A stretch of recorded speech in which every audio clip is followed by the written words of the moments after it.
రాజకీయాల్లో విశ్వసనీయత, విలువలు, నిజాయితీ చాలా ప్రధానమని బలంగా నమ్మే వ్యక్తి వైఎస్ జగన్మోహన్ రెడ్డి. ఇవేవీ లేకుండా వెన్నుపోటు, అవకాశవాద రాజకీయాన్ని నమ్ముకున్న వ్యక్తి చంద్రబాబు.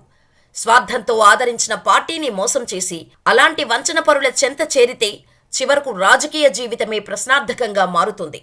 ఇందుకు ఉండవల్లి శ్రీదేవి మంచి ఉదాహరణ అని సోషల్ మీడియా ఇప్పుడు కోడే కూస్తోంది. వైఎస్ఆర్సీపీ బహిష్కృత నాయకురాలు ఉండవల్లి శ్రీదేవికి బిగ్ షాక్ తగిలింది. తనను నమ్ముకుంటే ఎలా ఉంటుందో చంద్రబాబు మరోసారి చేసి చూపించారు. ఈ క్రమంలో ఉండవల్లి శ్రీదేవికి చంద్రబాబు హ్యాండ్ ఇచ్చారు. కాగా ఉండవల్లి శ్రీదేవి టీడీపీలో చేరిన విషయం తెలిసిందే. ఈ క్రమంలో చంద్రబాబు ఆమెకు అసెంబ్లీ సీటును కూడా ఆఫర్ చేశారు. తీరా ఎన్నికల సమయంలోకి వచ్చాక శ్రీదేవికి చంద్రబాబు షాక్ ఇచ్చారు. శ్రీదేవి అడిగిన 3 స్థానాల్లో కూడా ఆమెకు సీట్ ఇవ్వలేదు. బాపట్ల ఎంపీ, తిరువూరు, తాడికొండ శ్రీదేవి ఆశించారు. కానీ చంద్రబాబు మాత్రం ఈ 3 సీట్లలో శ్రీదేవికి హ్యాండ్ ఇచ్చారు. 3 సీట్లలో వేరే వాళ్లకు సీట్లు ఇచ్చారు. దీంతో ఉండవల్లి శ్రీదేవి, ఆమె అనుచరులు చంద్రబాబు తీరుపై ఆగ్రహం వ్యక్తం చేస్తున్నారు. నమ్మించి మోసం చేసి గొంతు కోశారంటూ శ్రీదేవి తన సన్నిహితుల వద్ద ఆగ్రహం వ్యక్తం చేస్తున్నట్టు సమాచారం. రాజకీయ నేపథ్యం ఉన్న కుటుంబమే అయినా 2019 ఎన్నికల్లో వైఎస్ఆర్సీపీ తరపున పోటీ చేసేదాకా ఉండవల్లి శ్రీదేవి పేరు ఎవరికీ పెద్దగా తెలియదు. హైదరాబాద్లో వైద్య వృత్తిలో ఉన్న ఆమెను పిలిచి మరీ ఆనాడు తాడికొండ సీటు ఇచ్చారు వైఎస్ జగన్. ఆ ఎన్నికల్లో వైఎస్ఆర్సీపీ ప్రపంచనంలో ఆమె కూడా నెగ్గి అసెంబ్లీకి వెళ్లారు. అయితే అవినీతి ఆరోపణలతో ఆమెకు టికెట్ ఇవ్వబోమనే సంకేతాలు ఇచ్చింది. అయినా కూడా పార్టీలో గౌరవంగా చూసుకుంటామనే మాటిచ్చింది. అయినా ఆమె ద్రోహానికి దిగారు. ఎమ్మెల్యే కోట, ఎమ్మెల్సీ ఎన్నికల సమయంలో టీడీపీ అభ్యర్థికి క్రాస్ ఓటు వేశారు. ఆ తర్వాత అనర్హత వేటు వేయించుకొని మరీ టీడీపీలో చేరారామె.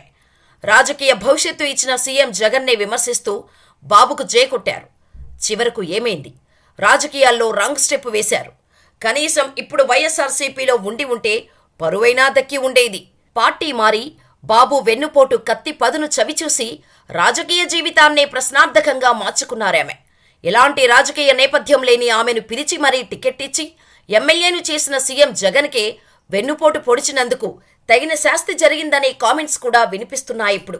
ఇక ఇదిలా ఉంటే మాజీ ముఖ్యమంత్రి, టీడీపీ అధ్యక్షుడు నారా చంద్రబాబు నాయుడు నమ్మించి మోసం చేయడంలో దిట్ట అని చాలామంది అభిప్రాయపడుతుంటారు. వంచన, మోసం, వెన్నుపోటులతోనే ఆయన రాజకీయం చేస్తారనే ప్రత్యర్థులు ఆరోపిస్తుంటారు. ఆ మాటలను నిజం చేస్తూనే చంద్రబాబు చాలామందికి టికెట్ ఇస్తానంటూ చివర్లో హ్యాండ్ ఇచ్చారు. ఇక చంద్రబాబు రాజకీయ ధోరణి తెలిసిన వారు అనేక అభిప్రాయాలు వ్యక్తం చేస్తున్నారు. ఒక నియోజకవర్గంలో 2, 3కి నీకంటే నీకే టికెట్ అని నమ్మించి బీఫామ్ ఇచ్చే సమయంలో ఊహించని షాకులిస్తుంటారని పలువురు చెబుతుంటారు. ఇక తన రాజకీయ భవిష్యత్తు కోసం నమ్మిన వారిని, తన వెంట నడిచిన వారిని కూడా నిండా ముంచేస్తారనే టాక్ ఉంది. అంతేకాక నమ్మించి వెన్నుపోటు పొడుస్తాడని సాక్షాత్తు మాజీ సీఎం ఎన్టీఆర్కే వెన్నుపోటు పొడిచిన ఘనుడు చంద్రబాబు అని వైసీపీ నేతలు చెబుతుంటారు. ఇక పార్టీని నమ్ముకున్న వారికి కాకుండా పక్క పార్టీ నుంచి చివరి నిమిషంలో వచ్చిన వారికి చంద్రబాబు పెద్దపీట వేస్తుంటారు. ఇదే విషయంలో ఇటీవల విడుదల చేసిన తొలి 2 జాబితాల్లో స్పష్టంగా కనిపించింది.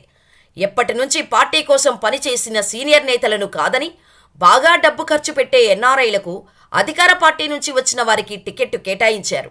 మాజీ మంత్రి పీతల సుజాతే స్వయంగా తన ఆవేదనను వ్యక్తం చేశారు. ఇక తాజాగా విడుదల చేసిన టీడీపీ అభ్యర్థుల 3వ జాబితాలో మాజీ మంత్రి, టీడీపీ సీనియర్ నేత దేవినేని ఉమామహేశ్వరరావు పేరు లేదు. అలాగే మాజీ స్పీకర్ కోడెల శివప్రసాద్ కుమారుడు శివరాంకి కూడా చంద్రబాబు హ్యాండ్ ఇచ్చారు. టీడీపీ ముఖ్య నేతల్లో దేవినేని ఉమా ఒకరు.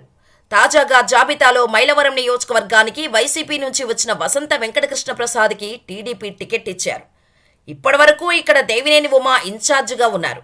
చంద్రబాబు తర్వాత పార్టీలోని ముఖ్య నేతల్లో ఆయన ఒకరు. ఆయనకు టికెట్టు రాదు అని ఎవ్వరూ ఊహించరు. అయితే చంద్రబాబు రాజకీయాలకు ఎలాంటి వారైనా బలి కావాల్సిందేనని తాజాగా ఈ ఘటన సాక్ష్యమని పలువురు అభిప్రాయపడుతున్నారు. మొత్తంగా చంద్రబాబు మాజీ మంత్రి దేవినేని ఉమాకు వెన్నుపోటు పొడిచారని రాజకీయ విశ్లేషకులు అభిప్రాయపడుతున్నారు.